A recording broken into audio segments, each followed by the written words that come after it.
Greetings. This is Jim Phillips.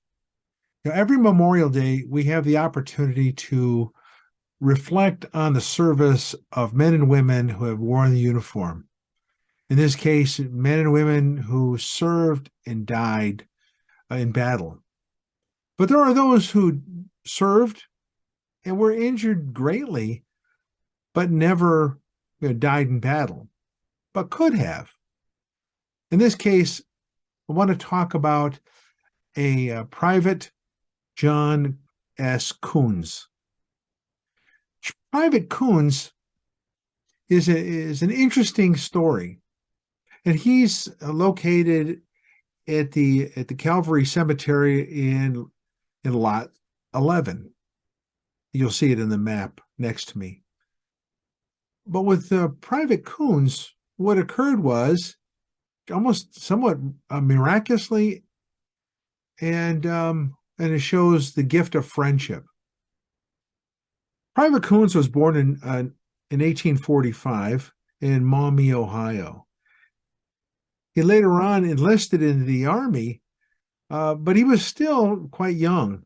He enlisted in 1861 at Maumee, and he was so young that he couldn't carry a weapon, so he was assigned as a musician, particularly a drummer. Now, keep in mind, it's not just all singing and dancing. A drummer was there to give alerts and sound commands. So the role of a drummer, as well as a bugler, is more strategic and more tactical than it was just for the pure enjoyment of music. So although they did do that, drumming was an important aspect of command and control. Now, Private Kountz was assigned to Company G, 37th Ohio Infantry. Again, that was in 1861, about the same time that South Carolina seceded from the Union and then watched the dominoes start to fall in the Confederacy as the South continued to make that drive.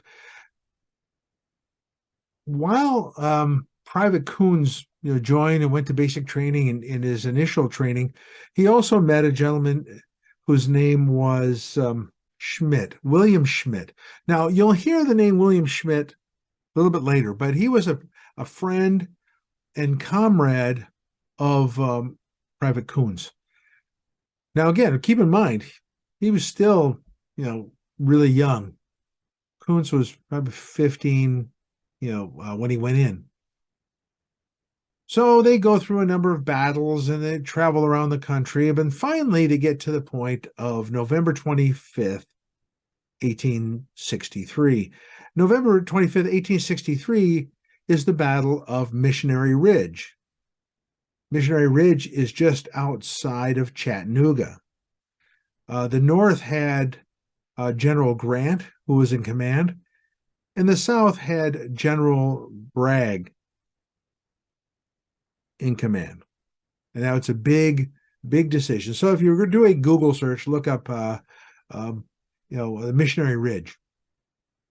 But the 37th was assigned under General Grant, and they were doing their stuff, and they were attacking. They're called to attack the enemy.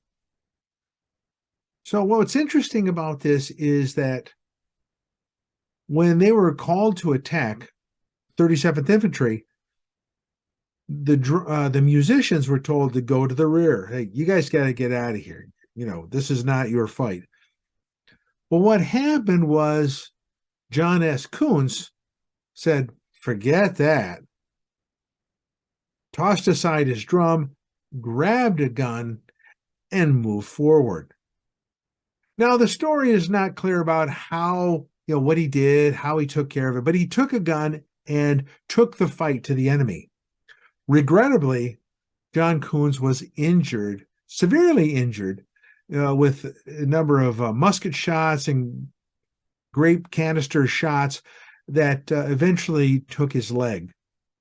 So he gets shot. He is not mortally wounded, but he is severely wounded. He's laying out in the battlefield, and in comes this gentleman whose name is William Schmidt. Remember him from earlier. William Schmidt was asked by his commanding officer, "Hey, I need somebody to go out and get Kountz." And Schmidt goes, "I'll do it. Here goes. I'll do it." So Schmidt goes out, gets Kountz, brings him back. Now, it is notable that Kountz is pretty far ahead of the Union line. He's probably the closest to the Confederate line. So Schmidt had to do a lot of running. But he said, "I'll get him." So Schmidt grabs him, hauls him off the line, hauls him off the field, and gets him medical care. Now, regrettably, Private Kountz had to get his leg amputated. In fact, it was amputated that night. So off comes the leg. Now, so what makes this unique and what's interesting is that not only did Private Kountz receive the Medal of Honor for his gallantry in battle by acting the way he did. He fought ferociously in spite of the fact of being wounded and then having to be hauled off out of there. The other thing that makes this particularly unique is William Schmidt. William Schmidt also received the Medal of Honor, and he received it for grabbing Private Kountz and pulling him off the field. Now, in both cases, they did not receive the Medal of Honor in 1863. They received it a little bit later, like in 1880 sometime. So they received it a lot later in their life. And it's kind of interesting because a lot of these things, the stories of war do not tell everything, and they're recounted and then relayed. And finally, someone says, these guys should be recognized for the work that they've done or the service they provided, the lives that they saved. In this case here, this is the only instance, according to the information I read, where a Medal of Honor recipient saved another Medal of Honor recipient, where Kountz was saved by Schmidt. And this is kind of a rest of the story Paul Harvey moment with this kind of story here. And I think it's important when you're looking at the gravestone, the marker of Private Kountz, you're also looking at somebody who did live a fruitful life, after he got out of the military. But during his military service, he gets injured. He wasn't even 17 yet.